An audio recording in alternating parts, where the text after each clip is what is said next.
Good morning everyone. आप सभी का स्वागत है हमारे यूट्यूब चैनल जायरा नेस्ट में। तो आज का हमारा टॉपिक है कंप्रेसिव स्ट्रेंथ। तो हम इसको समझते हैं कि कंप्रेसिव स्ट्रेंथ क्या होती है।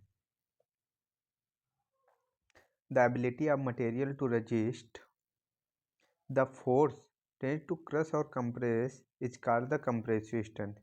यानी कि वो फोर्स जो किसी स्पेसिमेन को कंप्रेस करने के लिए लगाया जाता है और जो मटेरियल की जो एबिलिटी होती है उस फोर्स को रजिस्ट करने की, वही हमारी कंप्रेसिव स्ट्रेंथ होती है। ये न्यूटन पर एमएम में इसको मेजर करते हैं।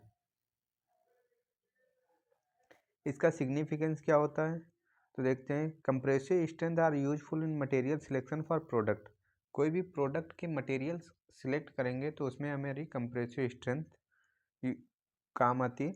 और फिर इसके अलावा quality control, research and development के पर्पज़ से ये महत्वपूर्ण हो जाती है। इसका मेथड देख लेते हैं। STMD 695 के तहत हम इसको करते हैं। आप लोग एग्ज़ाम में के पॉइंट ऑफ व्यू से ये मेथड ज़रूर लिखेंगे। इसके अलावा अगर आप लोग इसको नहीं लिखते हैं तो एग्जामिनर सीधे सीधे आपके 2 मार्क्स कट कर देता है। ठीक है। अब देखेंगे कि हम इस कंप्रेसिव स्ट्रेंथ को मेजर करने के लिए सैंपल को कैसे प्रिपेयर करेंगे। तो स्पेसिमेन जो प्रिपरेशन होती है उसको test specimen are prepared by machining, moulding and cutting method. तो सेम मेथड होता है मशीनिंग, मोल्डिंग एंड कटिंग के तहत हम इसके स्पेसिमेन तैयार करते हैं। ये इसकी डायमेंशंस होती हैं। अगर सिलेंड्रिकल शेप में है तो उसकी LBH इतना रखेंगे और रेक्टेंगुलर शेप में है तो उसकी ये डायमेंशंस रखेंगे। ठीक है। अब in case of the thin sheet are joint together suitable adhesive to make the height of 25.4 mm। अगर मान लीजिए हमारा कोई सैंपल आया जो कि सीट के फॉर्म में है और उसकी हाइट 25.4 mm से कम है तो हम क्या करेंगे। तो हम एक एडहेसिव के तहत उसको ज्वाइन करेंगे, कट करके सैंपल साइज में कट कर लेंगे और फिर उसको जोड़ते जाएंगे जब तक उसकी हाइट इतनी हमें ना मिल जाए। ठीक है। तो अब देखेंगे कंडीशनिंग कैसे करेंगे, कितने पर होगी इसके। तो test specimen are condition at 23 plus minus 2 degree centigrade and 50 plus minus 5 RH for 40 hours और as specified by particular test method. उसकी जो हम कंडीशनिंग करेंगे 40 घंटे के लिए 23 डिग्री टेम्परेचर और 50 प्लस माइनस 5 रिलेटिव ह्यूमिडिटी रखेंगे। इसका जो सैंपल होता है, सैंपल का मेजरमेंट याद करने के लिए सिंपल तरीका होता है कि उसकी जो L/D रेशियो होता है ये हमेशा ये होता है, यानी कि L/D रेशियो 2 के बराबर या 2 से कम होता है। जनरली उसका 2 से कम ही लिया जाता है। L/D रेशियो 2 से कम लिया जाता है। इसका मतलब क्या हुआ? इसका मतलब ये हुआ कि अगर हमारा उसका डायमीटर जो है, जो मान लीजिए सिलेंडर के साइज का है, इसका डायमीटर हमारा 4 है तो इसकी जो हाइट हम लेंगे ये हम 8 से कम लेंगे, लेस देन 8। ठीक है। इसकी जो हाइट होगी वो हमेशा लेस देन 8 होगी। ठीक। लेस देन 8 क्यों लेंगे? क्योंकि अगर इसकी हाइट 8 से ज़्यादा रखेंगे, सपोज कीजिए कि ये हमारा पाइप आया और इसकी हाइट 8 से ज़्यादा, ये डायमीटर इसका 8 है। ठीक है। इसकी हाइट अगर 8 से ज़्यादा है तो जब हम इसको कंप्रेस करेंगे, जब इस पर हम ऊपर से इसको कंप्रेस करेंगे तो जब इसमें कंप्रेशन फोर्स लगाएंगे तो ये इसका बीच से ऐसे बेंड हो जाएगा, ये ऐसे बेंड हो जाएगा। ठीक है।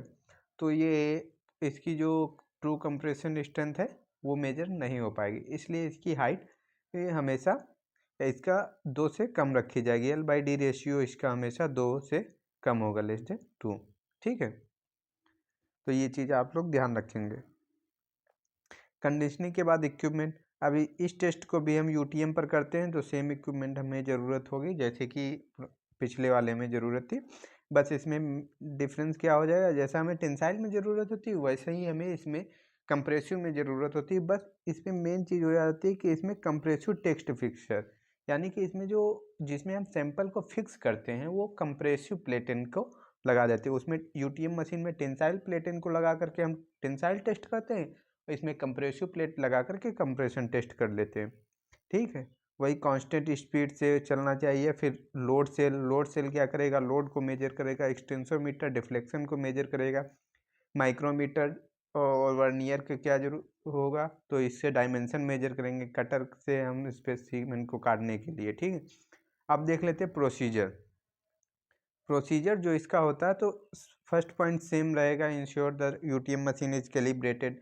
और फिर second point, dimension of the specimen are measured by vernier और माइक्रोमीटर। जो इसकी डायमेंशन होती हैं स्पेसिमेन की, वो 0.025 mm के एक्यूरेसी से मेजर कर लेते हैं। ठीक है, अब स्पेसिमेन, उसके बाद क्या होगा, स्पेसिमेन को हम प्लेस करेंगे कंप्रेसिव प्लेट पे। उसके बाद वो प्लेट पर वर्टिकली जो इसमें लोड लगेगा वो वर्टिकली लगेगा। The surface of the specimen shall be parallel to the surface of the test plate. जो सरफेस होगा वो प्लेट के पैरेलल होना चाहिए। अब जो इसमें मेन चीज़ आ जाती है कि इसकी स्पीड कितनी रखेंगे। जो ऊपर से लोड लगेगा, जो हमारा सैंपल पर लोड लगेगा नीचे की ओर, उसको कंप्रेस करेगा, उसकी स्पीड कितनी होगी। तो उस स्पीड को मेजर कर वो, तो इसमें जो कंप्रेसिव टेस्ट है ये सबके लिए स्पीड इसने स्टैंडर्ड में मेंशन कर रखी है कि 1.3 प्लस माइनस 0.3 mm पर मिनट होनी चाहिए यूटीएम में क्रॉस हेड। ठीक है, तो N automatic recording device record the load deformation करो। और एक ऑटोमेटिक डिवाइस लगी रहती है जो कि एक्सटेंसोमीटर होता है। एक्सटेंसोमीटर कैसे उसको मेजर करता है, तो ये उसमें नॉन कांटेक्ट रहता है, यानी कि मशीन में जो एक्सटेंसोमीटर उसका एक्सटेंशन मेजर करता है, डिफॉर्मेशन मेजर करता है, वो नॉन कांटेक्ट, मतलब सैंपल से उसका कोई कांटेक्ट नहीं रहता, वो वीडियो के माध्यम से या रेडिएशन भेज करके ही मेजर करता है। ठीक है, तो ये देखिए यहाँ पर ये बना हुआ है, इसका फिगर बना हुआ है डायग्राम। तो आप देखेंगे ये अपर प्लेट हो गई, ये सैंपल हो गया, ये प्लेटिन हो गई कंप्रेसिव वाली, ये लोअर प्लेट हो गया, ये हमारा सैंपल हो गया। तो ये जब लोड स्टार्ट होगा तब ये प्लेट इसमें नीचे की ओर कंप्रेस होगी। इसकी स्पीड, कंप्रेस करने की स्पीड कितनी होगी, 1.3 प्लस माइनस 0.3 mm पर मिनट। ठीक है, इतनी इसकी स्पीड होगी। तो आप लोग देख के ध्यान रखेंगे, और ये स्पीड सबके लिए कॉमन होती है। ठीक, अगर आप मशीन में देखेंगे तो मशीन में कुछ हमारा इस तरीके से ये दिखेगा। ये देखिए सैंपल, ये प्लेटिन, और ये ऊपर का कंप्रेसिव प्लेट लग रही। ठीक है, इसका फिगर वही टेंसाइल पर यूटीएम मशीन पे करेंगे तो सेम इसका फिगर आता है। देखिए कंप्रेसिव स्ट्रेंथ के लिए ये ऐसे फिगर आता है, इस टाइप का कुछ। ठीक है, अब देखते हैं कि इसका रिजल्ट, जो रिजल्ट है इसका, एक सेकेंड, ये रिजल्ट जो कंप्रेसिव स्ट्रेंथ हम निकालेंगे वो कितना इस पर फोर्स लग रहा, और स्पेसिमेन का क्रॉस सेक्शन एरिया कितना है, उससे हम उसको डिवाइड कर देंगे। यानी कि जो स्ट्रेंथ, जो कर्व में हमारी मैक्सिमम फोर्स आएगा, उसको हम क्रॉस सेक्शन एरिया से डिवाइड कर देंगे, तो हमारी कंप्रेसिव स्ट्रेंथ आ जाएगी। ठीक है, अब देखेंगे कि कौन कौन से फैक्टर टेस्ट को अफेक्ट कर सकते हैं।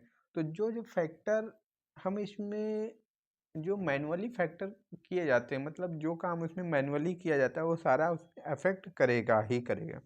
जैसे हम लोग सैंपल बनाते हैं तो सैंपल की प्रिपरेशन मेथड जो होगा वो उस टेस्ट को अफेक्ट करेगा हमेशा। जो स्पीड होती है, आप लोग जानते हैं कि जो मोल्डेड से हम इंजेक्शन मोल्डिंग से बनाएंगे वो हमेशा ज़्यादा कंप्रेसिव स्ट्रेंथ देगा। क्यों देगा, आप लोगों को पता है, जैसा मैंने पिछले वीडियो में बताया। स्पीड, जैसे हम अगर कंप्रेसिव स्ट्रेंथ की हम वो स्पीड बढ़ा देंगे, तो वो मान लीजिए जो इसमें स्पीड दी हुई स्टैंडर्ड 1 प्लस माइनस 0.3 mm पर मिनट, अगर हम इससे ज़्यादा से स्पीड 2 mm पर मिनट कर दें तो वो क्या करेगा, उसकी कंप्रेसिव स्ट्रेंथ डिक्रीज हो जाएगी। ठीक है, और फिर ये आ गया हमारा टेस्ट टेम्परेचर। टेस्ट टेम्परेचर क्या करेगा, जो हाइयर, जो टेस्ट टेम्परेचर अगर हम हाइयर कर देंगे तो कंप्रेसिव स्ट्रेंथ हमारी लोअर आ जाएगी। क्यों, क्योंकि ये पॉलीमरिक मटेरियल होता है, अगर इस और इसका melting point as compare to metal कम होता है। अगर हम इसकी जो हम रूम टेम्परेचर बढ़ाएंगे जिस पर हमें टेस्ट करना है, तो कंप्रेसिव स्ट्रेंथ हमेशा लोअर आएगी। ठीक है, तो मुझे आशा है कि आप लोग अच्छे से समझ गए होंगे और अच्छे से पढ़ाई कर रहे होंगे। इस वीडियो में इतना ही। अब देखेंगे नेक्स्ट वीडियो में, नेक्स्ट टॉपिक को नेक्स्ट वीडियो में डिस्कस करेंगे। धन्यवाद।